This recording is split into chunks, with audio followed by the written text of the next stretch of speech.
ആച്ചി വേഗം പോയി കാപ്പി എടുക്കൂ. അനിലേട്ടനോടൊന്ന് സംസാരിച്ചോട്ടെ. സംസാരിക്കാൻ ഇവിടെ ആളുണ്ട്. വളരെ ശരി, സംസാരിക്കാൻ ഏത് കഴുതയെ കൊണ്ട് സാധിക്കും. കാപ്പി ഉണ്ടാക്കാൻ നീ തന്നെ വേണം. വേഗം ചെല്ല്, നമുക്ക് സംസാരിക്കാം. അനന്തരവനെ ഇരിക്കടാ, സംസാരിക്ക്. പ്രായമായിട്ടും അമ്മാവന്റെ പഴയ സ്വഭാവത്തിന് മാറ്റമില്ല. അണ്ണാ മൂത്താൽ മരം കയറ്റം മറക്കുമോടാ. പോ. അപ്പൂപ്പന്റെ സംസാര രീതി തന്നെയാ അനിലമ്മാവന്റെയും. തന്തയ്ക്ക് പറഞ്ഞവനാണെന്ന ഒരു ദോഷം എനിക്കുണ്ട്. എന്തൊന്നും ആച്ചി ഉണ്ടാക്കി വെച്ചിരിക്കുന്നേ? ചായക്കടലെ പലഹാരം പോലെ. എനിക്ക് വേണ്ടിയുള്ള സ്പെഷ്യൽ അല്ലേ അനന്തരവളെ? അമ്മാവൻ വണ്ടൻപേട്ടിൽ ജനിച്ചു വളർന്നവനല്ലേ.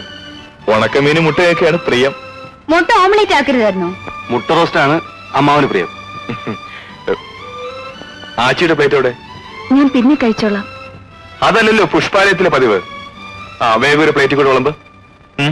ഞാൻ പിന്നെ കഴിച്ചോളാം അനിലേട്ടാ. പിന്നെ കഴിച്ചോളൂ. ഓ അങ്ങനെയാ. ചേച്ചി ഉണ്ടായിരുന്നപ്പോഴത്തെ പതിവൊക്കെ വിട്ടോടാ ഗോപി. അമ്മാവൻ കഴിക്കൂ.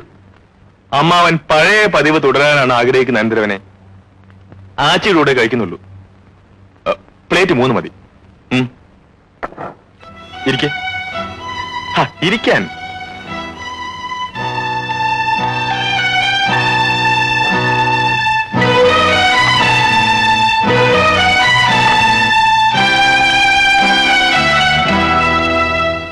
കഴിക്ക്. അറക്കണ്ട, കഴിക്ക്.